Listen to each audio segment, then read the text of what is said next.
Agora no ar, no Pod Tribuna, da Tribuna do Sertão. Olá, bem-vindos à nossa conversa de hoje. Vamos mergulhar um pouco nos acontecimentos recentes e nas dinâmicas políticas lá de Alagoas, tá? Com foco bem especial em Palmeira dos Índios. A nossa base aqui para essa exploração são artigos do jornal Tribuna do Sertão, da edição agora de 27 de outubro de 2025. Olha, a gente tem aqui uma série de reportagens cobrindo, assim, um espectro bem amplo, viu? Vai desde a tensão crescente na demarcação de terras indígenas, passando pelo xadrez político local e estadual, que está bem complexo, até os ecos da política nacional e, claro, aquelas histórias que mostram como a comunidade alagoana está pulsando, né? Então, a nossa missão hoje é tentar destrinchar os temas centrais que estão definindo a região agora. A gente está falando de conflitos agrários que têm raízes históricas, manobras políticas já pensando em 2026, como é que as decisões lá de Brasília reverberam por lá, e os relatos que, no fundo, capturam a vida local. Bom, vamos começar a desempacotar isso. Que tal a gente começar pelo ponto que parece mais nevrálgico agora, a demarcação da terra indígena Chucuru-Cariri, lá em Palmeira dos Índios. De um lado a gente tem a FUNAI, né, a Fundação Nacional dos Povos Indígenas, e lideranças importantes como o Tanauy Cariri do povo Chucuru-Cariri, e do outro lado os pequenos produtores rurais que muitas vezes são chamados de poceiros, né? É uma situação bem complexa e que tá acontecendo agora, né? A FUNAI está lá fazendo os levantamentos na área, e o momento chave vai ser a Assembleia Geral, marcada para o dia 31 de outubro, lá na aldeia Fazenda Canto. O objetivo principal ali é, bater o martelo no número de agricultores que já aceitaram os termos da indenização, sabe? E o interessante é que, nessa mesma Assembleia, eles vão cobrar um posicionamento oficial de outros órgãos. O Governo do Estado, o INCRA, que é o Instituto Federal de Colonização, e o ITERAL, que é o Instituto de Terras do Estado, querem saber sobre o mapeamento dos assentamentos rurais que já existem dentro da área. Uhum. Mostra a sobreposição, né? Exato. Várias camadas de questões fundiárias ali no mesmo lugar. E tem reunião com o ITERAL marcada para a semana que vem para discutir justamente a situação desses pequenos produtores. E sobre as indenizações, os artigos trazem alguns detalhes. A FUNAI, pelo coordenador lá em Alagoas, o Cícero Albuquerque, disse que os pagamentos devem começar em dezembro agora, 2025, e devem se estender até abril de 2026. Parece que tem uma ordem de prioridade, né? Tem sim. Primeiro os poceiros mais antigos, depois aqueles que têm os chamados cadastros de boa-fé, e também pessoas que se autodeclararem indígenas. Certo.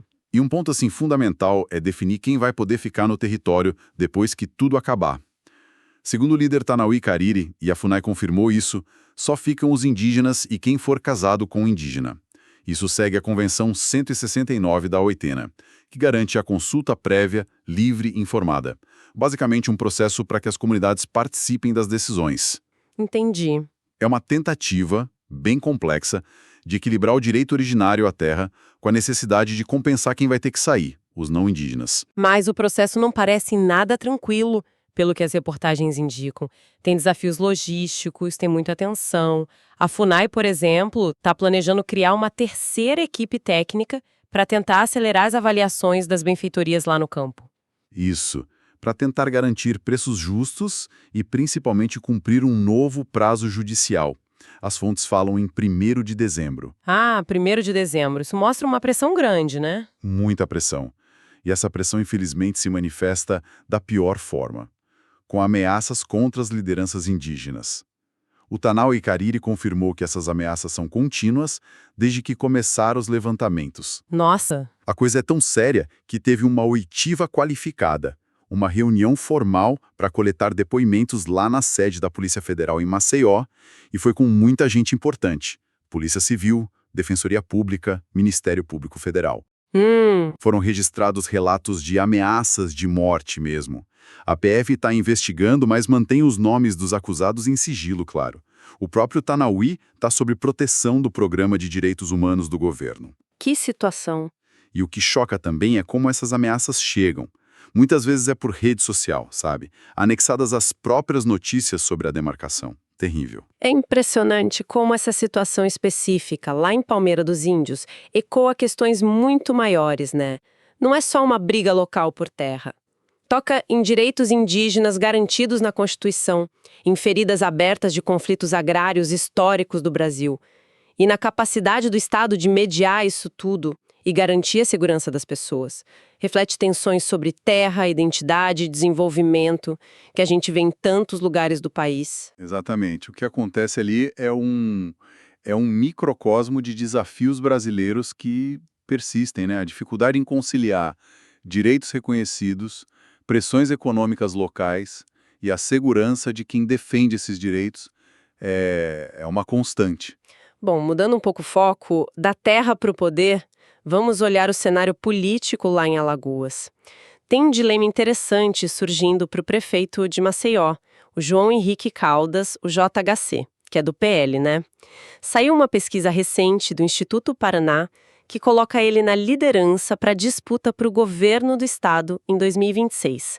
Ele aparece com 46,3%, mas está tecnicamente empatado com o atual ministro dos Transportes, Renan Filho, do MDB, que tem 42,1%. Isso considerando a margem de erro, claro, de 2,6%. Essa é uma encruzilhada clássica para um político que está crescendo, né? E para governador contra o Renan Filho é um movimento de altíssimo risco. O Renan Filho não é só um ex-governador bem avaliado, atual ministro. Ele representa a força do Grupo Calheiros, uma estrutura política muito, muito consolidada em Alagoas. Com certeza. E ainda tem um apelo forte do governo federal, Lula, MDB, PT. Vencer seria uma façanha, projetaria o JHC nacionalmente. Mas perder... Podia ser um baque grande na trajetória dele. Exato, poderia frear bem a ascensão dele. E a alternativa que as fontes apontam como mais segura, digamos assim, seria disputar o Senado, né? Alagoas vai ter 2 vagas em 2026.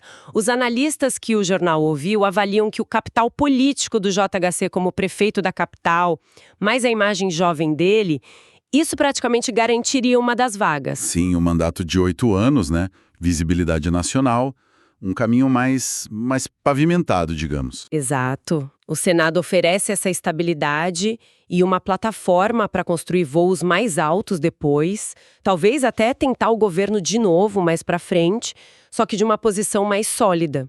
Enfrentar o Renan Filho agora para o governo é o caminho mais duro. O Senado parece um terreno bem mais favorável para ele nesse momento. E a decisão dele vai mexer com tudo, né? Com certeza. Não afeta só a carreira dele, mas redesenha todo o tabuleiro político alagoano para os próximos anos. É uma liderança emergente, pensando se desafia de frente o poder estabelecido ou se busca um caminho mais gradual. Um padrão que a gente vê bastante na política brasileira, essa tensão. Sim, esse choque entre a ambição de crescer rápido e a construção mais calculada de poder. Municipal lá de Palmeira dos Índios. Uma notícia que chamou a atenção foi a desfiliação da vice-prefeita Sheila Maria Duarte, do PT, depois de 21 anos no partido.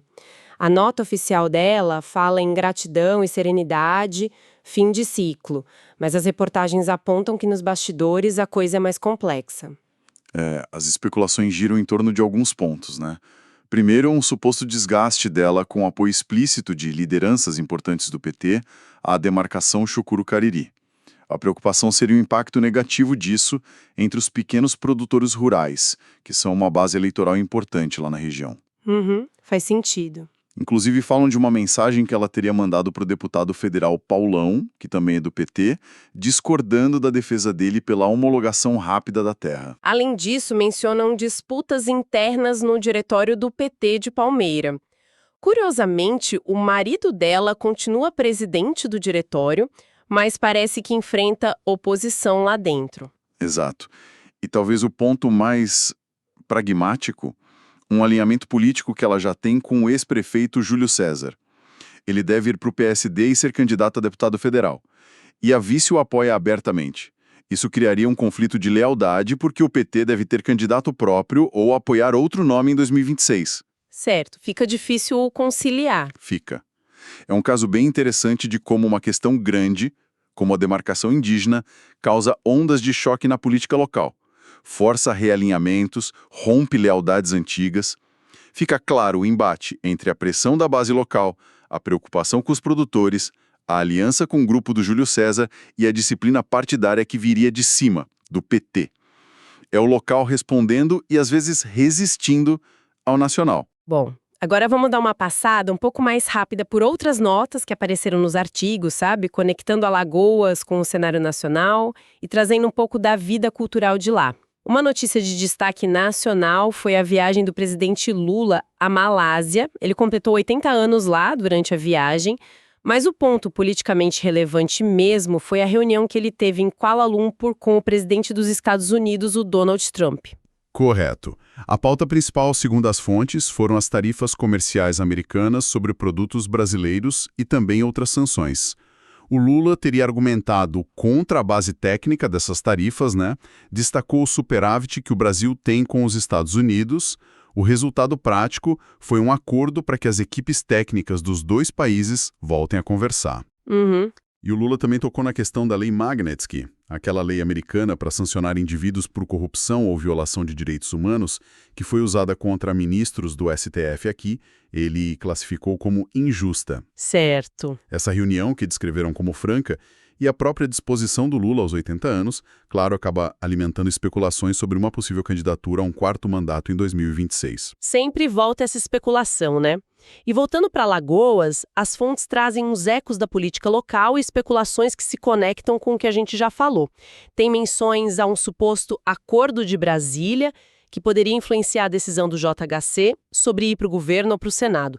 Liga as coisas locais às nacionais. Exato. E também aparecem preocupações com o futuro de outras figuras, como o deputado Rafael Brito e aquelas trocas de farpas que a gente já espera entre caciques como Renan Calheiros e Arthur Lira, dessa vez sobre imposto de renda. Essas notas só reforçam como a política alagoana é intensamente conectada com o que acontece em Brasília, né? Essa menção a um acordo de Brasília sobre o futuro do JHC, por exemplo, sugere que as decisões locais são muitas vezes negociadas ou influenciadas por interesses e arranjos nacionais. Isso envolve não só os partidos, mas figuras importantes do cenário federal, inclusive o tal do Centrão. Ah, o Centrão. Aquele bloco informal no Congresso, famoso por negociar apoio em troca de espaço no governo, no orçamento. Uma citação da jornalista Natuza Neri sobre o Centrão sequestrando o orçamento, que apareceu nas colunas, ilustra bem essa percepção. E para a gente não ficar só na política, as páginas do jornal trouxeram também um pouco da vida e da cultura alagoana.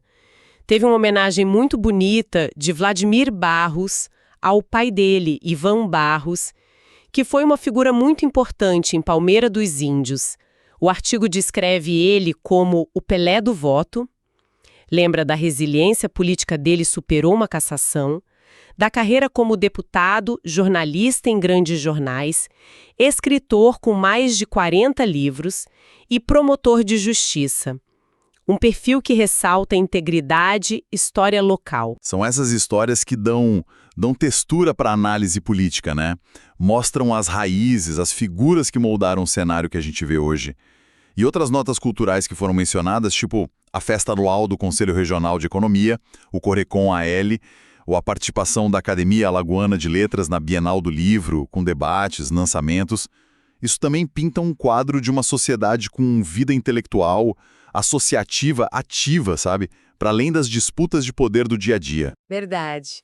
Então, recapitulando um pouco a nossa análise de hoje, que foi baseada lá na Tribuna do Sertão, a gente viu a complexidade da demarcação indígena Chucurucari, que é um caldeirão de direitos, tensões sociais, desafios institucionais lá em Palmeira dos Índios. Analisamos o dilema estratégico do JC, né? Uma encruzilhada que pode definir os rumos da política alagoana para os próximos anos. Observamos como a política nacional, incluindo a diplomacia do presidente, lança sombras e abre possibilidades para 2026, com reflexos diretos no Estado. E demos uma pincelada em alguns flagrantes da vida local que revelam tanto as pressões do cotidiano quanto a riqueza cultural da região.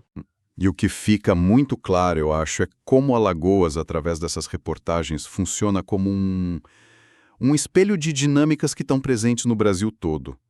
O conflito pela terra, essa tensão entre direitos constitucionais e interesses econômicos locais, a forma como a política municipal é impactada por diretrizes partidárias ou por alianças nacionais, a luta por espaço de novas lideranças contra estruturas de poder que já estão lá há muito tempo. Tudo isso ressoa nacionalmente. A maneira como esses nós vão ser desatados, ou talvez apertados ainda mais lá em Alagoas, pode dar pistas sobre tendências mais amplas para o país. E isso nos deixa com uma questão para a gente continuar pensando, né? Ao observar essas narrativas de Alagoas, o conflito agrário profundo, as alianças políticas que são tão fluidas, essa dança constante entre o local e o nacional, que padrões realmente se destacam? O que a forma como se lida com terra, poder e identidade nessa região específica pode nos ensinar sobre as tensões que estão ali, subterrâneas, e os possíveis futuros, não só para Alagoas, mas para outras partes do Brasil que enfrentam encruzilhadas parecidas. Fica aí a provocação para a gente continuar refletindo. No Pod Tribuna você confere os comentários mais quentes do dia, com bastidores, análises afiadas e o que realmente importa na política, nas ruas e nos corredores do poder.